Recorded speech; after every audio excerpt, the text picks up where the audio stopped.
28 अगस्त 2019 को राजस्थान के बूंदी में रहने वाला अभिषेक शर्मा शाम के तकरीबन 5 बजे अपनी नाइट ड्यूटी के लिए घर से निकलता है।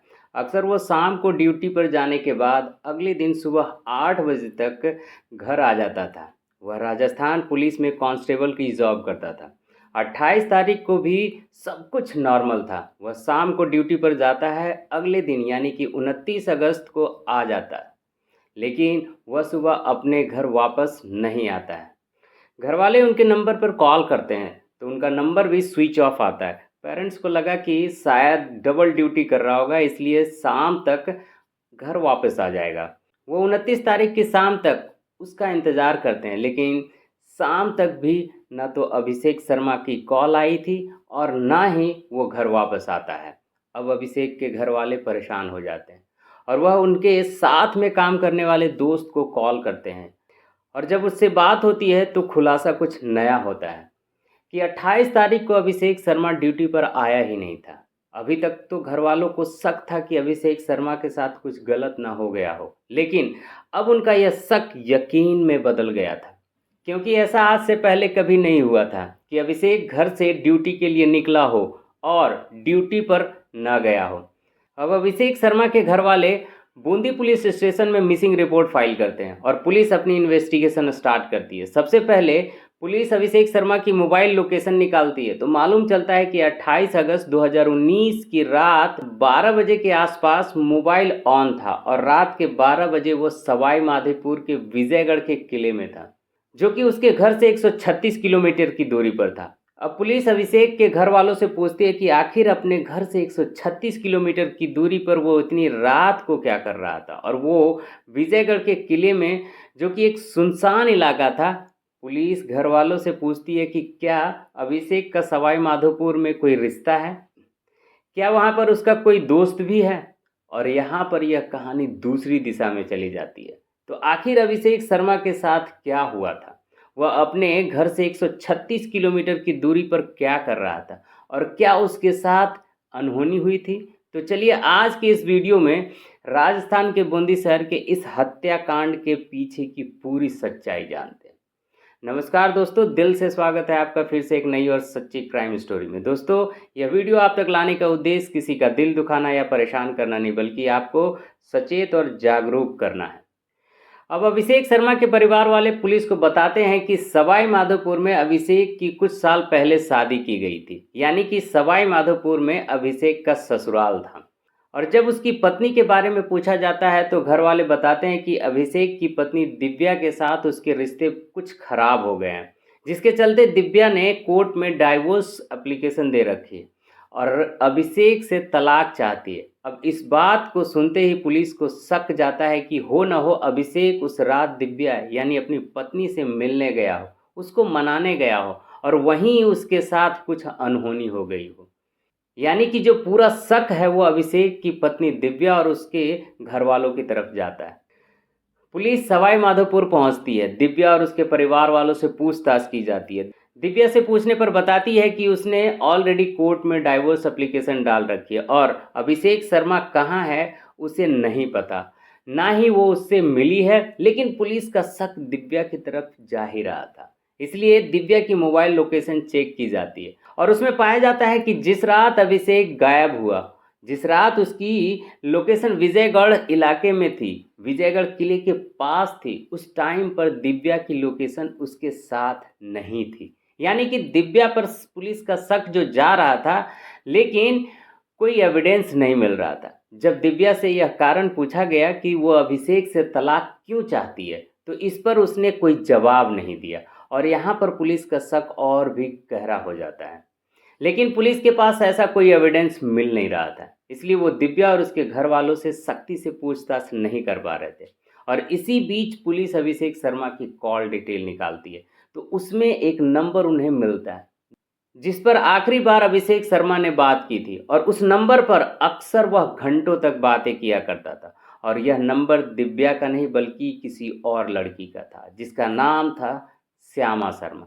अब पुलिस बिना देर किए श्यामा शर्मा की लोकेशन ट्रेस करती है और पूछताछ करके उसके घर तक पहुंच जाती है। और उससे पूछताछ शुरू की जाती है। तो श्यामा पुलिस को बताती है कि वह अभिषेक शर्मा की मित्र है, यानी कि महिला मित्र है। अक्सर वो उनसे बातें करती थी और 28 अगस्त 2019 की रात को भी अभिषेक उससे मिलने भी आया था, लेकिन उससे मिलकर वह चला गया था। इसके बाद वो कहाँ गया, मुझे कुछ भी मालूम नहीं। यानी कि यहाँ पर पुलिस को एक और सस्पेक्ट मिल गया था, लेकिन वह भी शक के दायरे से बाहर हो रहा था, क्योंकि वहाँ पर भी पुलिस को कोई ऐसा एविडेंस मिल नहीं रहा था। अब पुलिस शक के घेरे में आई श्यामा की कॉल डिटेल और मोबाइल लोकेशन जब निकाली जाती है, तो जैसा उसने बताया था कि उस रात अभिषेक उससे मिलने आया था, इसलिए श्यामा और अभिषेक की मोबाइल लोकेशन बिल्कुल सेम थी। लेकिन जब श्यामा की कॉल डिटेल चेक की जाती है, तो उसमें उन्हें एक और नंबर मिलता है, जिस नंबर पर श्यामा घंटों बात करती थी। और यह नंबर अभिषेक का नहीं बल्कि किसी नावेद नाम का लड़का का था। और जब पुलिस नावेद की उस रात की लोकेशन ट्रेस करती है, तो मालूम चलता है कि 28 अगस्त 2019 की रात तकरीबन 12 बजे अभिषेक शर्मा, श्यामा और नावेद तीनों की मोबाइल लोकेशन एक ही जगह पर थी। यानी कि ये तीनों एक साथ थे और कुछ न कुछ ऐसी बात ज़रूर थी जो श्यामा पुलिस वालों से छिपा रही थी। अब पुलिस श्यामा का बैकग्राउंड चेक करती है, तो एक बड़ा खुलासा यह होता है कि श्यामा कोई और नहीं बल्कि अभिषेक शर्मा की पत्नी की मामा की बेटी है। और अभिषेक शर्मा का एक्स्ट्रा मैरिटल अफेयर श्यामा के साथ चल रहा था, जिसके चलते अभिषेक की पत्नी दिव्या ने कोर्ट में डाइवोर्स एप्लीकेशन डाल रखी थी। पुलिस की छानबीन में मालूम चलता है कि एक साल पहले यानी कि 2018 में श्यामा अभिषेक शर्मा और दिव्या के घर पर रहने के लिए गई थी और उसी दौरान श्यामा का अपनी जीजा यानी कि अभिषेक के साथ अफेयर हो जाता है और उनका यह अफेयर इतना हद तक चला जाता है कि शारीरिक संबंध भी बनाना शुरू कर देते हैं। और एक दिन दिव्या उन्हें गलत हालात में देख लेती है और उसी दिन के बाद दिव्या अपने मायके आ जाती है और डाइवोर्स एप्लीकेशन फाइल करती है। यह पूरे परिवार में फैल जाती है, जिससे श्यामा की और दिव्या दोनों की इमेज भी खराब हो जाती है और इसलिए श्यामा अभिषेक से दूरी भी बना रही थी। अब इतनी सारी बातें मालूम चलने के बाद पुलिस फिर से श्यामा को अरेस्ट करती है, साथ ही उस नावेद नाम के लड़के को भी अरेस्ट कर लिया जाता है।